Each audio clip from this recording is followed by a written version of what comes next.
अध्यात्म विज्ञान, नई दृष्टि, नई खोज। देखिए, सुनिए और समझिए। अध्यात्म विज्ञानी पूज्य स्वामी श्री कमलेशानंद जी के निर्देशन में सनातन सत्य का अनुसंधान कर जीवन को प्रकाशित करें। स्वामी जी, हम आपके बहुत कृतज्ञ हैं।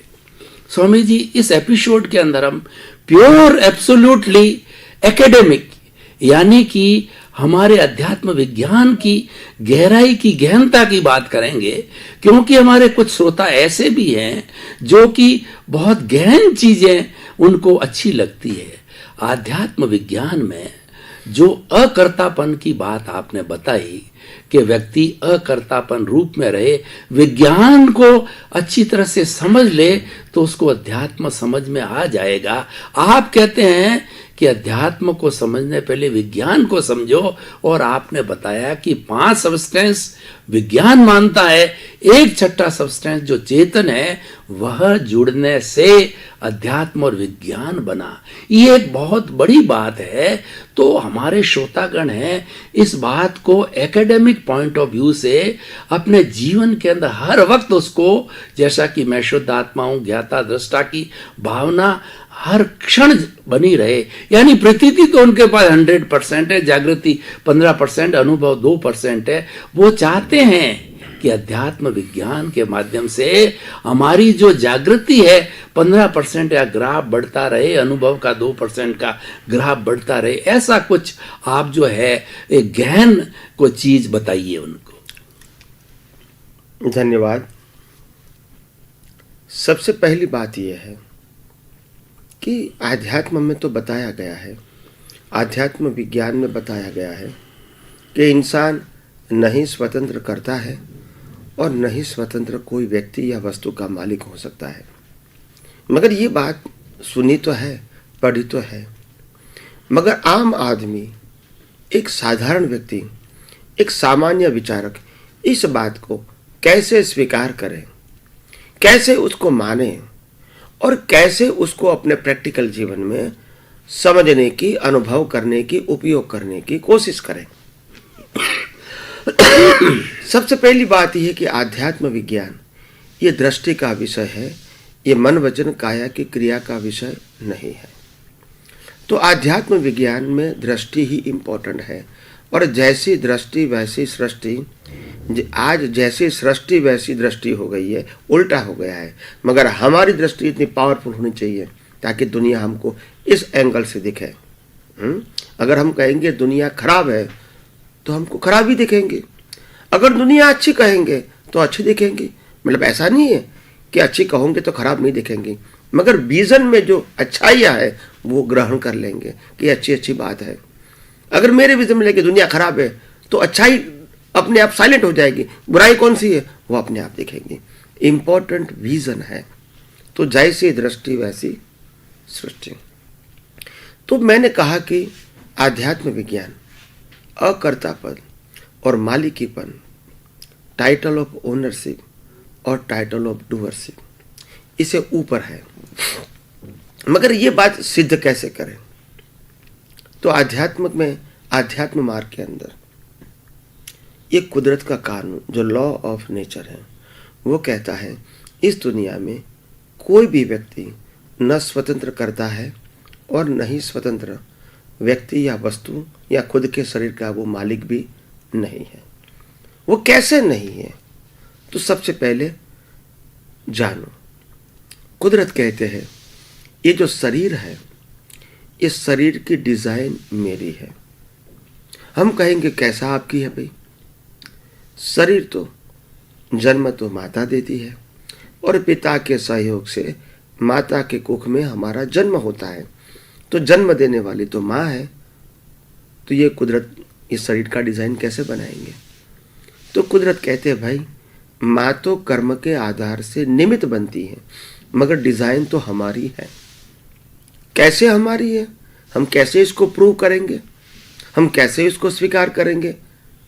तो कुदरत कहते हैं देखो, अगर इंसान ही मनुष्य को पैदा करेंगे तो सबकी डिज़ाइन तो अलग अलग रहेगी, क्योंकि सबकी सोच अलग अलग है, सबकी अवस्थाएं अलग अलग है, सबके संजोग अलग अलग है, और सबकी भावना या मान्यता अलग अलग है, तो डिजाइन भी अलग अलग बनेगी।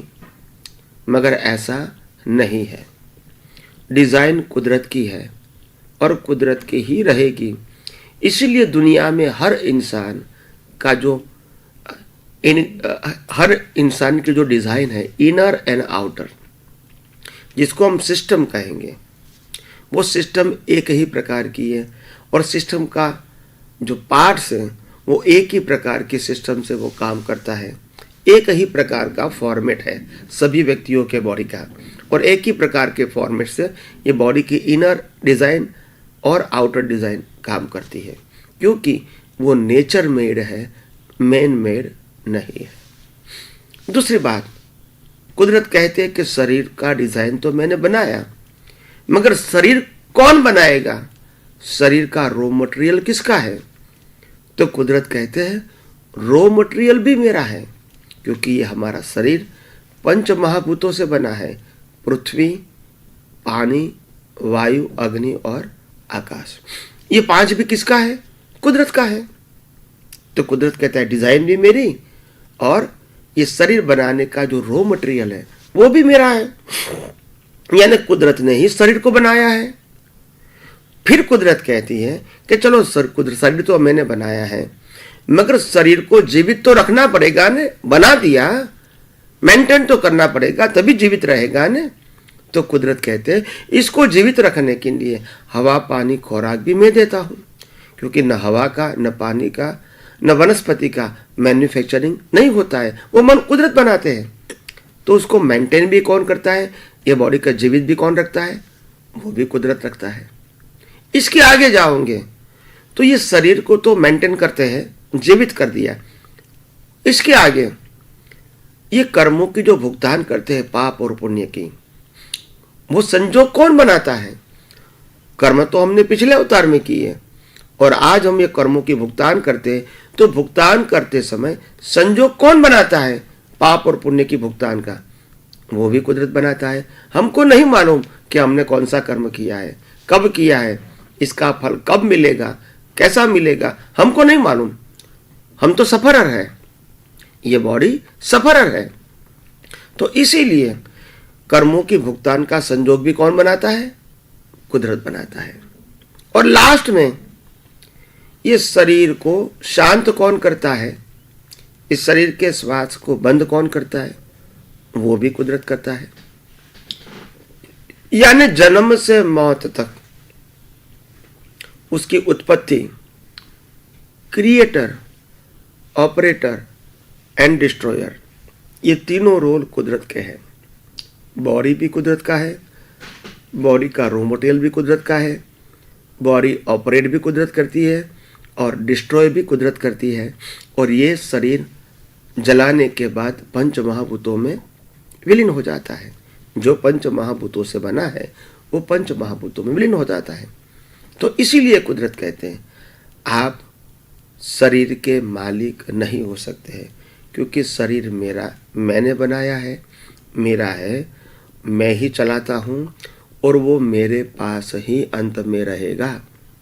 मूल रूप में, अवस्था के रूप में आपका शरीर है, आपके पास रहेगा। तत्व के रूप में मेरा था, मेरा है और मेरे ही पास रहेगा। इसीलिए कुदरत कहते हैं जब शरीर के आप मालिक नहीं हैं तो अन्य व्यक्ति के मालिक कैसे हो सकते हैं? जब शरीर के मालिक नहीं है तो साधन, संपत्ति, सत्ता के मालिक कैसे हो सकते हैं? संबंधों के मालिक कैसे हो सकते हैं? ये पहली बात है। तो इसीलिए प्रूव होता है कि ये शरीर के हम मालिक नहीं हैं और शरीर के साथ जुड़े हुए सत्ता, संपत्ति, संबंध और साधन, इसके भी मालिक हम नहीं हो सकते हैं। तो हम मालिक नहीं है तो फिर क्या है? तो कुदरत कहते हैं आपको पाप पुण्य के हिसाब से मैं व्यक्ति या वस्तु आपको देता हूं, तो you are only user but not owner. You are only user. आपको जब मिलता है तो आपको वो चीज या व्यक्ति को उपयोग करने का, उपभोग करने का अधिकार होता है। जैसे वो व्यक्ति या वस्तु चली जाती है तो आप इसको यूज नहीं कर सकते हैं, मगर पहले से लेके अंत तक आप यूजर ही हो ओनर नहीं हो। अगर यूजर हो, ओनर नहीं है, तो राग द्वेष होने की संभावना नहीं है, क्योंकि यूजर के हिसाब से आपको ये चीज मिली है उपभोग करने के लिए, यूज करने के लिए। जब आपका पुण्य खत्म हो गया, ये चीज चली जाएगी, व्यक्ति चली जाएगी, तो आपका हिसाब खत्म हो गया। तो उस समय आपको द्वेष करना नहीं है। मिला है तो राग नहीं करना है, चला जाता है तो द्वेष नहीं करना है, क्योंकि आप ओनली यूजर हैं। तो यूजर का पार्ट खत्म होता है और यूजर का पार्ट बिगिनिंग होता है। मगर ओनरशिप तो पहले भी नहीं थी, आज भी नहीं है और बाद में भी नहीं रहेगी।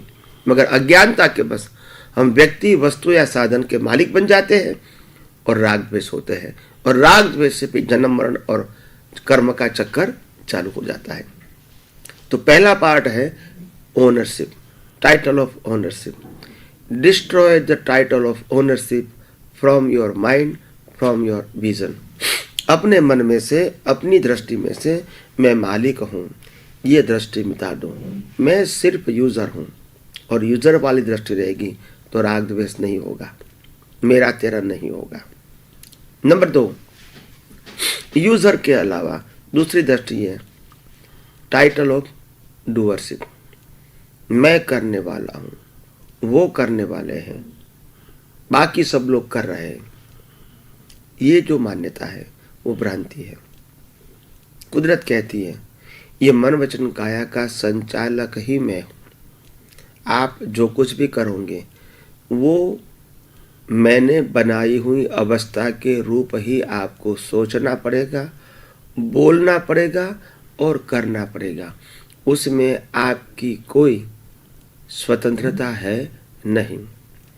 तो हम कहेंगे भी हमको सोचना, बोलना और क्रिया करना वो आपके हाथ में है। कुदरत कहते हैं नहीं, नैमित्तिक रूप से मेरे हाथ में है।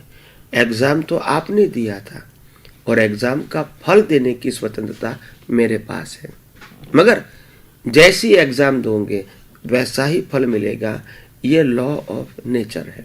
इसीलिए कुदरत स्वतंत्र है, समर्थ है, फिर भी हमारे कर्मों के ऊपर डिपेंडेंट है। बिना कर्म कुदरत कुछ नहीं कर सकती है। तो इसीलिए कुदरत कहती है आप जो कुछ सोचते हैं, जो कुछ बोलते हैं, जो कुछ फिजिकल क्रिया करते हैं, ये सब क्रिया कुदरती कानून के अधीन है। और कुदरत पिछले अवतार के कर्मों के मुताबिक ये मन वचन काया की क्रिया हमको करवाते हैं। अगर हम क्रिया करने वाले नहीं हैं, सामने वाला व्यक्ति क्रिया करने वाला नहीं है, पूरे विश्व में कोई भी व्यक्ति स्वतंत्रता से क्रिया करने वाला नहीं है, तो फिर एक दूसरे के ऊपर ब्लेम और क्लेम करने की जरूरत नहीं है। अगर ब्लेम और क्लेम नहीं होगा, अज्ञान नहीं होगा, राग द्वेष नहीं होगा, क्रोध मान माया लोभ नहीं होगा, कर्म नहीं बनेंगे, तो जन्म मरण नहीं होगा। और यही मुक्ति का मार्ग है।